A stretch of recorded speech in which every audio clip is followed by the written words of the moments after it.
Guys, kalian pernah nggak sih udah nanam sayuran tiba-tiba daunnya bolong-bolong? Wah, ini sih gara-gara ulat gerayak dan temannya. Hama ini suka banget nyerang diam-diam, apalagi bikin hasil gagal panen.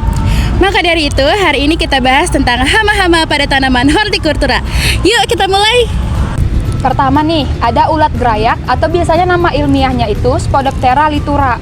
Nah, mereka itu suka banget ngumpul di dalam satu tanaman rame-rame. Jadinya mereka tuh makan tanaman itu, jadinya bolong-bolong semua deh daunnya. Parahnya lagi, dia naruh telurnya bisa sampai ratusan dan ditutupin pakai bulunya seperti bulu-bulu. Gak kelihatan, tahu-taunya udah banyak.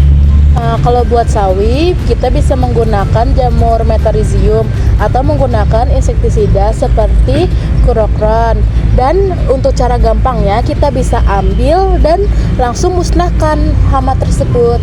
Terus selanjutnya ada juga ulat kubis. Ulat ini biasanya disebut dengan Lutella silostella.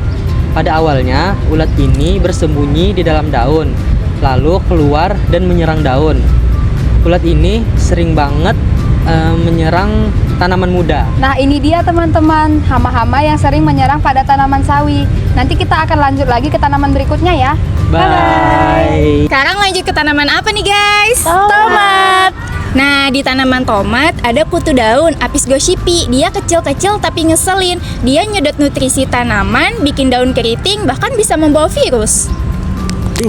Kayak ninja ya, datang tiba-tiba tapi efeknya fatal.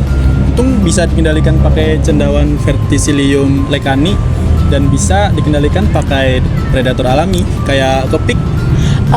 Dan ada juga yang paling ganggu, yaitu hama penggerek buah di tomat, yaitu Helicoverpa agrigera.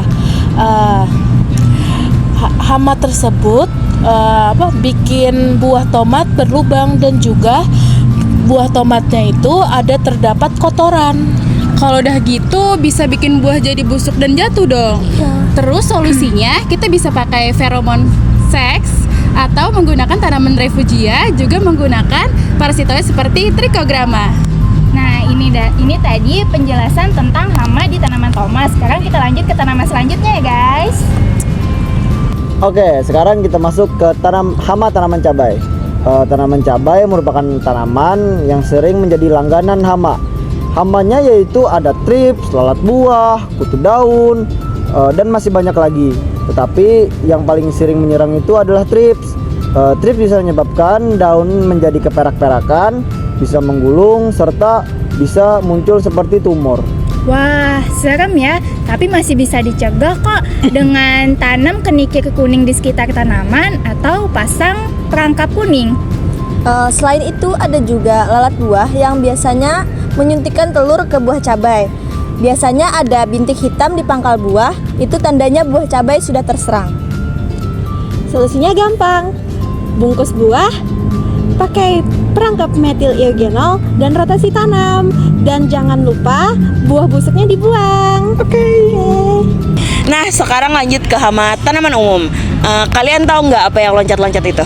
Emang apa? Belalang nggak sih? Yap, benar, itu belalang hijau. Belalang hijau dapat merusak tanaman dari batang hingga ke daun gitu loh. Karakteristik atau ciri khas dari belalang hijau ini kaki belakangnya besar dan dapat kalaunya udah banyak di lahan nggak bisa dikendalikan gitu loh, susah banget. Ada juga loh lalat penggorok daun. Lalat penggorok daun itu masuk ke dalam daun dan bikin terowongan yang bisa membuat daun-daunnya menjadi kuning bahkan mati. Nah, ini bisa kita tasin pakai feromon. Terus juga bisa pakai jamur hayati. Terus bisa pakai minyak mimba, organik banget ya. Tapi ini lebih baik daripada pakai pestisida kimia tahu. Nah, itu tadi beberapa deretan hama yang sering menyerang tanaman hortikultura kita. Tapi tenang saja, semuanya bisa dapat dikendalikan asalkan kita tahu caranya. Mulai dari cara alami, hayati, sampai kimiawi, yang penting kita tetap menjaga lingkungan kita. Tanaman sehat, panen pun mantap. Terima kasih sudah menonton. Jangan lupa share ke sobat tani lainnya. Sampai jumpa di obrolan berikutnya. Bye.